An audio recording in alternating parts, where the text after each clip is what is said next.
আসসালামু আলাইকুম ওয়া রাহমাতুল্লাহ। আপনাদের সাথে কথা বলছি প্রফেসর ডক্টর মোহাম্মদ মহিউদ্দিন উজ্জ্বল। আমরা ইউনূস সরকার ক্ষমতা নেওয়ার পরে থেকে আমাদের অনেক আশা ছিল যে তিনি বাংলাদেশের পরিবর্তনের সূচনা করবেন, কিন্তু ৩ মাস গেল, ৬ মাস গেল, ৯ মাস গেল, আমরা দেখতে পেলাম তিনি বিদেশ থেকে এসে বললেন কি আমার কথা শুনতে হবে। তারপর থেকে তিনি তার স্বৈরাচারী যেই মনোভাব, পরিবারতান্ত্রিক যে মনোভাব, তিনি তার যে আত্মীয়তা কেন্দ্রিক যে ব্যাপার স্যাপারগুলো সেগুলো তিনি আমাদের সরকার ব্যবস্থায় প্রতিষ্ঠা করলেন। তিনি এনজিওদেরকে টেনে নিয়ে আসলেন, তিনি চিটাগাং কেন্দ্রিক লোকজনকে নিয়ে আসলেন, তিনি তার ভাই ব্রাদার যারা আছে ইকোনমিস্ট কেন্দ্রিক তাদেরকে নিয়ে আসলেন এবং বাংলাদেশে একটা শাসনতন্ত্র তৈরি করলেন, যে শাসনতন্ত্র গত ৯ মাস ধরে আমাদেরকে তেমন কিছুই দেয়নি। আমরা কি দেখতে পেয়েছি? আমরা দেখতে পেয়েছি আমাদের বাংলাদেশের যে ক্রেডিট রেটিং সেটা B- নেমে যেতে।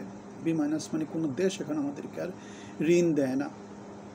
IMF-এর কাছ থেকে আমরা ঋণ পাচ্ছিলাম, হাসিনা সরকার পালিয়ে যাওয়ার আগ পর্যন্ত ঋণ পাচ্ছিলাম, কিন্তু হাসিনা সরকার পালিয়ে যাওয়ার পরে আমাদের জিডিপি কমে যাওয়ার পরে প্রায় 70% কমে গেছে, 7 থেকে 3-এ নেমে গেছে। সেই অবস্থার পরে থেকে বাংলাদেশের অর্থনৈতিক সম্ভাবনা যেহেতু দিন দিন কমে যাচ্ছে, IMF তাদের আর ঋণ ছাড় করছে না। কারণ হচ্ছে বাংলাদেশের ঋণ আছে $100 বিলিয়ন, বাংলাদেশের দেওয়ার ক্ষমতা আছে $25 বিলিয়ন এই মুহূর্তে। তাহলে কত থাকলো? $75 বিলিয়ন বাংলাদেশের অতিরিক্ত থেকে যায়। সুতরাং বাংলাদেশ মোটামুটি বলে দেয় যায় যে দেউলিয়া পর্যায়ে চলে গেছে। বাংলাদেশের উন্নয়ন কার্যক্রমগুলো সব কিছু কিন্তু বন্ধ আছে। বাংলাদেশের গার্মেন্টস শিল্প মোটামুটি এখন বেশ খারাপ অবস্থার মধ্যে আছে। মার্কিন যুক্তরাষ্ট্র যেই ট্যাক্স দিয়েছে অতিরিক্ত 10%, সেটার চাপ বাংলাদেশ পাচ্ছে। আর বাংলাদেশ মধ্যমায় দেশে উন্নীত হওয়ার জন্য কী হয়ে গেছে, বাংলাদেশকে এখন আগে যে সুযোগ সুবিধাগুলো পেত সেই সুযোগ সুবিধাগুলো পাবে না। বাংলাদেশ থেকে বিদেশি যে শিল্পগুলো ছিল সেগুলো বাইরে চলে যাচ্ছে। মোটামুটি 70%-এর মধ্যে বিদেশি বিনিয়োগ বাইরে চলে গেছে। বাংলাদেশি দেশি বিনিয়োগকারীরাই মোটামুটি এখন হাত গুটিয়ে বসে আছে। বাংলাদেশে এখন যে মপতন্ত্র তৈরি হয়েছে তাতে শিল্প কারখানা স্থাপন করার মতো পরিবেশ বাংলাদেশে নাই। ছাত্র যে কোনো জায়গাতে কেওস, সব কিছু মিলায় স্টেবিলিটি নাই। এখন বাংলাদেশের লোকাল উদ্যোক্তারাই কোথায় চলে যাচ্ছে? আফ্রিকার দিকে চলে যাচ্ছে, চীনারা তো চলে যাচ্ছে। সুতরাং বাংলাদেশ এখন কী জন্য আসবে?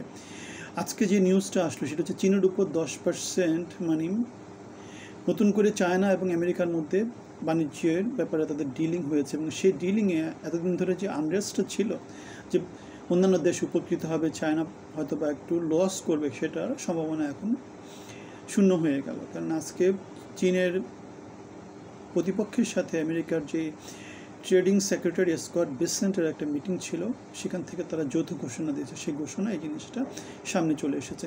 সুতরাং ইউনুস ম্যাজিক নাকি বাস্তবতা আমরা কি দেখতে পাই? আমরা দেখতে পাই তারা কিছু করতে পারছে না, তারা কিছু করেনি। তারা শেয়ার মার্কেটে যে ধস, গত কি বলবো না, এটা যারা আর্থিক প্রতিষ্ঠান সম্পর্কে যাদের খোঁজখবর রাখেন, যারা ব্যাংক সম্পর্কে খোঁজখবর রাখেন, তারা সেটা জানেন। বাংলাদেশে যে প্রতিষ্ঠিত ব্যবসায়ীরা আছে তারা কেউ এখন আর ব্যবসায় বিনিয়োগ করছে না। সুতরাং বাংলাদেশ কোন দিকে যাচ্ছে? বাংলাদেশের বন্দরগুলো সব দিয়ে দেওয়া হচ্ছে বিদেশিদেরকে, মংলা বন্দর দিয়ে দেওয়া হচ্ছে চাইনিজদেরকে, এদিকে চিটাগাং পোর্ট দিয়ে দেওয়া হচ্ছে গিয়ে দুবাই ভিত্তিক কোনো একটা প্রতিষ্ঠানকে, আর ওদিকে আমাদের মাতারবাড়িতে যে গভীর সমুদ্র বন্দর হচ্ছে সেটা তো বিদেশিদের কাছে দেওয়া হবে। কেন? সেই বন্দর ব্যবস্থা করা বাংলাদেশের কারোই জানা নেই। বাংলাদেশের জন্য নতুন অভিজ্ঞতা। সুতরাং আমাদের কাছে যেটা মনে হয় সেটা হচ্ছে গিয়ে আমরা কোন দিকে যাচ্ছি? আমরা ধ্বংসের নতুন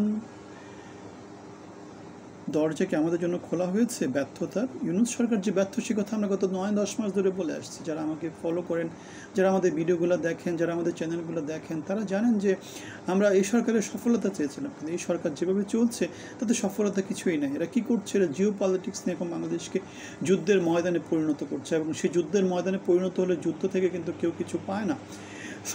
কেননা আমরা দেখেছিলাম আমাদের পারদ চট্টগ্রাম যে অস্থিতিশীলতা, সেটা আমাদেরকে অনেক বছর ভুগিয়েছিল। তারপর শান্তি চুক্তি আমাদেরকে মুক্তি দিয়েছিল। কিন্তু এখন আবার ডক্টর মোহাম্মদ ইউনূস কী করেছে? আরাকান আর্মির সাথে নতুন করে করিডোর দেওয়ার মধ্য দিয়ে চিটাগাং অঞ্চলকে আবার আনরেস্ট করে দিচ্ছে।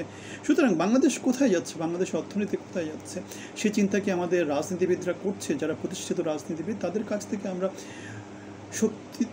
শক্তিমান মন্তব্য আশা করি, তাদের কাছ থেকে আমরা দিক নির্দেশনী জিনিসপত্রগুলো আশা করি। তারা যদি না বলে আমাদের মতো লোকদের বলায় কিছু যায় আসে না। সো আমরা আপনাদের সাথে কথা বলছি অনেক দিন ধরে। এখন আমাকে এটা বলেন, আমরা যে কথাগুলো বলছি সেই কথার মধ্যে আপনারা কোথায় কী ভুল পেয়েছেন? যে ভুলগুলো পেয়েছেন সেগুলো আমাদেরকে কমেন্টে মেনশন করবেন। আমরা এমন কিছু বলি না যেটা কারোর জন্য ক্ষতিকর। আমরা চাই আমাদের ভালো হোক, আপনাদের ভালো হোক, বাংলাদেশের ভালো হোক। এমন কিছু যদি বলে থাকে যে কথাগুলো খারাপ, সে কথাগুলো মেনশন করুন। আমরা আমাদের আলোচনাগুলো চেঞ্জ করব পরবর্তীতে, আপনাদের কথা অনুসারেই চেঞ্জ করব, ঠিক আছে? সো এমন কিছু আমরা বলতে চাই না যে কথাগুলো যুক্তির বাইরে, আমরা যুক্তি দিয়ে কথা বলছি। সুতরাং আমরা চাই বাংলাদেশের রাজনীতিবিদ যারা আছে, নীতি নির্ধারণী যারা আছে, তারা বাংলাদেশকে সঠিক পথে পরিচালিত করুক। এইভাবে তো 55 বছর বাংলাদেশ চললো, এখন ডক্টর ইউনূসেরও 9 মাস হয়ে গেল। গত 17 বছরের একটা স্থিতিশীলতা ছিল, বাংলাদেশ একটি উন্নয়নের পথে ছিল। এখন অস্থিতিশীল বাংলাদেশ গণতান্ত্রিক পথে যাচ্ছে, কিন্তু কবে সে নির্বাচন সেটাও তো আমরা জানি না। সুতরাং আমরা আগে স্থিতিশীলতাতে ছিলাম কিন্তু গণতন্ত্র ছিল না, এখন আমরা অস্থিতিশীলতার মধ্যে আছি, গণতন্ত্রও নাই। তাহলে আমরা কি আগে ভালো ছিলাম, নাকি এখন ভালো আছি, নাকি সামনে ভালো থাকবো? আমি জানি না ঠিক আপনাদের কি মতামত, আপনারা কোনটা সিলেক্ট করবেন, 1, 2, 3 কোনটা?